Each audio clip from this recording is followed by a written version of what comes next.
Hi guys! So ito for today's video, magluluto ako ng bunga ng malunggay guys. Ito ay nakuha din namin to sa malunggaya namin. Alam niyo ba guys na yun nga, lagi akong nagluluto nito kasi nga favorite ko talaga to. And ngayon, lalagyan natin siya. I-share ko sa inyo guys kung ano yung pwede pang isahog dito or isangkap. Wala tayo ibang gagamitin guys na pang sahog dito gamit ng karne or sa bagay hindi ko naman ito talaga nilagyan ng karne pagka nagluluto ako nito. So napakuha ako nito. Since hindi na malengke, hindi kami nakapamalengke ngayon. At ayan, kasi magulang na nga siya. Ay, ano na yung buto niya? Hindi ko na ito isama kasi ano na yung buto niya? Magulang na siya sobra. Pero kasi pwede pa yung ano niyan. Nabiya kasi, kaya hindi ko na yung sinama kasi mahirap ng balatan. Pero pwede pa yan guys. Ayun nga. Ay. Ayan. So ito. Yun. Ito ano na siya pero okay yan guys. Hindi natin papalit kasi sayang. Pwede pa yan. Ay, ito yung sinasabi ko ay pag nagluluto ako nito, it's either sinasama ko sa akbet or inaano ko siya kamote. Kamote kalabasa, ayan. Or minsan kamote lang siya guys, ang sinasawag ko para manap. Pero gusto ko talaga kamote, lang. Mas gusto kong kamote ang isinasahog dyan. Pero ngayon, kasi hindi nga nakapunta ng palengke, diba? So wala tayong kamote. Ay. Hinihiwa ko lang ng ganito kasi para madali niyang balatan.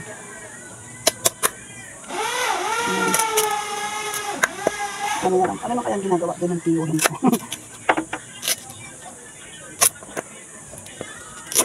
Ayan. Ang daming nakuha ngayon. Ang sarap nito. Kasi nung wala pa kaming tanim na malunggay sa tita ko, pag meron ganito, hinihingi ako. Kasi may makita akong bunga. Tapos, ayan. Alam ko naman, nung nakita nyo na meron akong kaka-upload ko lang na ganitong, video. Kaya lang ngayon, iba naman ang nito. Parang yun, sinama ko yun sa pakbet. Yung last na in-upload ko ng ganito.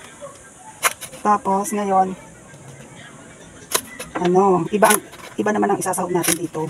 Isasama natin sa kanya. Ayun ay, trending yun. Trending yung isasahog ko sa kanya. I'm sure may idea na kayo. Oo, alam niyo ba na yun ay, talaga namang kahit sa siya isahog, perfect. Actually, kinalakihan din namin yun. I'm sure, karamihan sa atin, kinalakihan yung, na yun. Ulam na yun. Ready, easy, affordable. Before, ngayon hindi na. Masasabi kong hindi na siya affordable dahil unti-unti na nga, nagiging expensive na siya. Aminin natin kasi yung isang ganon ay hindi na siya pwedeng pang isang pamilya. Kaya katulad niyan, sasahugan mo, okay lang yan. Pero sabagay, nga rin siya ngayon. Pwede rin siya pang isang pamilya kasi nga, pwede mo siyang isama sa ibang sa gulay. Yung katulad ng last na in-upload ko, pwede rin pa-level up. Ito hindi ko na ito babalatan kasi malambot na to. Yung ganito. Alam niyo ba guys, favorite pala ito ni Ate Nunay. Nakain para sa Ate Nunay nito guys. Ayan, tapos babalatan natin lang. Hindi naman natin kailangan lahat balatan ng bongga. Ayan, pwede na ito magulang na. Yung sakto lang para lang sobrang gulang na ito, pero okay lang yan. Makakain pa rin yan. Sayang naman kung itatapon natin. So yun guys, pagbabalatan ko lang ito, tapos papakita ko sa inyo mamaya yung ating isasama dito na ingredients. Wala energy ko. So guys, eto na mag-i-start na akong magluto ng ating bunga ng malunggay. So usually, pinapakita ko sa inyo, luto na. Ngayon guys,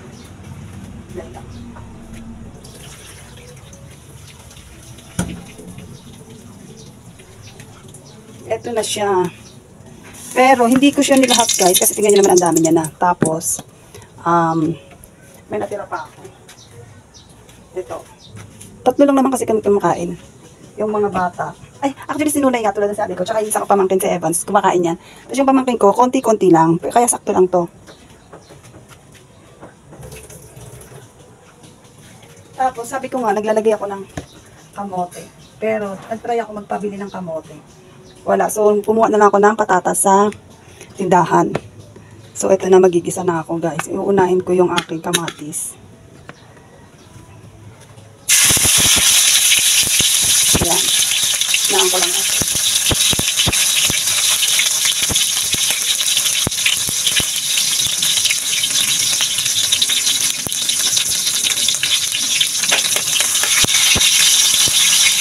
Tapos yung ating isasahog.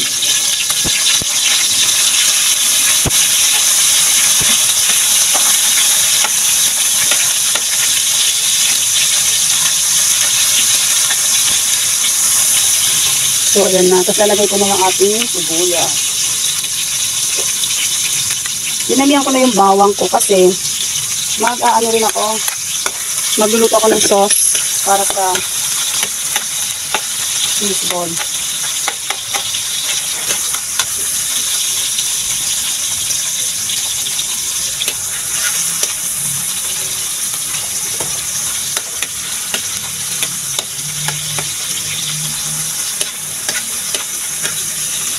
Ayan.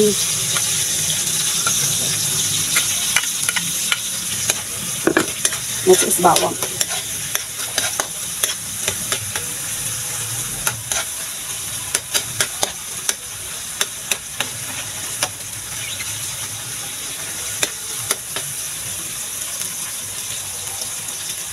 So, ito na guys yung ating ilalagay. Tanan! Diba? Ang sikat na sikat ngayon na sardinas. Ayan. So, tulad nga ng sinabi ko sa inyo guys, ang sardinas ay kinalakihan na natin at kahit saan pwede mo siyang isahog na gulay. Ayan. So, yan ngayon last na ginawa ko is gumawa ko ng lumpiang sardinas. So, eto guys, tignan naman, isa lang pwede mo nang paramihin. Pwede na pang isang pamilya, di ba? Itong isang lata lang ng sardinas. Tapos, meron na nga siyang, unlike before, ngayon kasi easy open ka na siya. Di ba dati, ayan, katulad niya malikab. Katulad dati kasi ginagamitan pa natin ng can opener. O, di ba? Ganun lang kasi simple. Grabe ang, tsaka guys, na, trivia, di ba? Nung nag-pandemic, wait lang, hinaan ko to. Nung nag-pandemic, isang sardinas sa nakasurvive sa ating mga Pilipino. Tama ba? Diba? Totoo naman guys. Ay, sorry. Ang sardinas ang nakasurvive sa ating lahat. Noong panahon ng pandemic. Tapos, magsasabaw ako.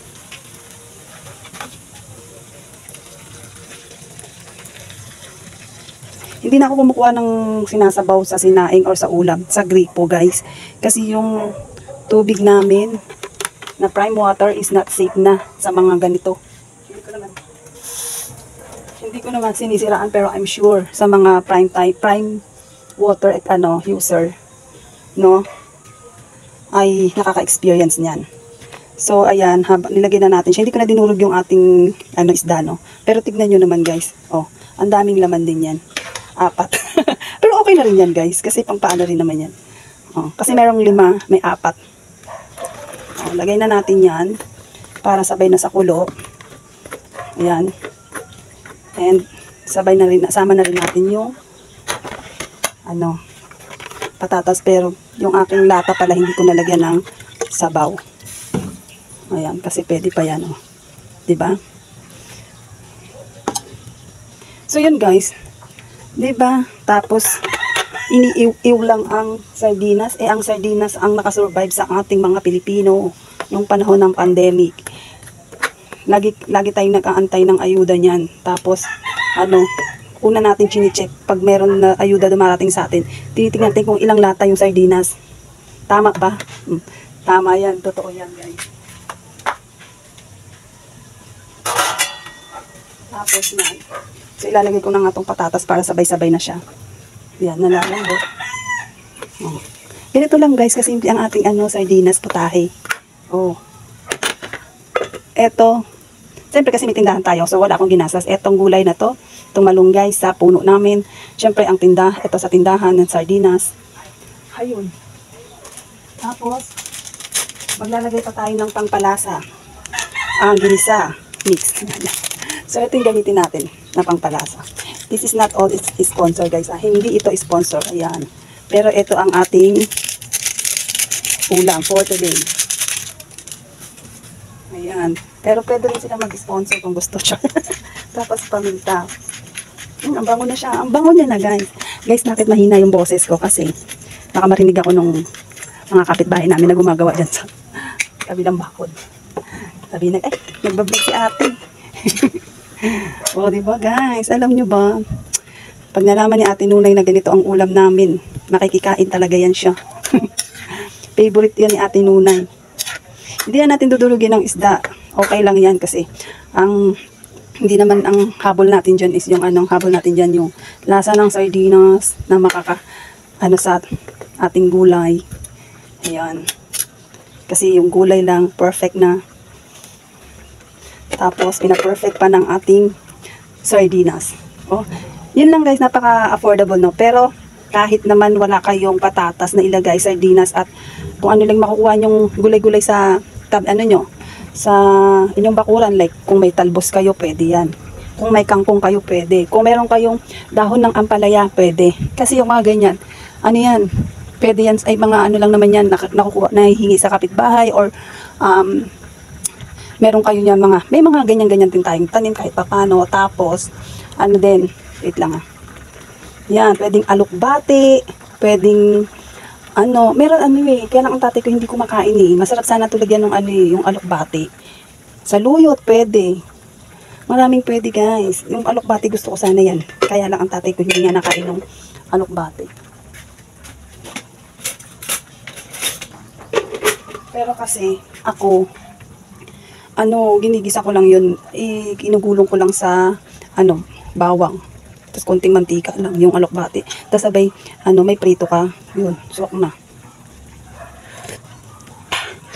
Sarap. Ang sarap niya na. So, wala na ako ititimpla guys kasi, ano na, okay na siya sa aking, ano, panglasa. At ito na lang antay natin. Maluto. Pero feeling ko hindi kasya yung pangtakip ko. Tanan. Wait lang. Meron kasi akong pangtakip dito, kaya lang walang ulo. Walang ulo. Kasi, ano to, matagal na panahon na to guys. Yan lang. Yan. Yun lang, tatakpan lang natin siya, and pag medyo lumambot na yung ating ano, daabungan ng malunggay, okay na, goods na yun guys. Yun lang guys ang share ko sa inyo. Thank you for watching.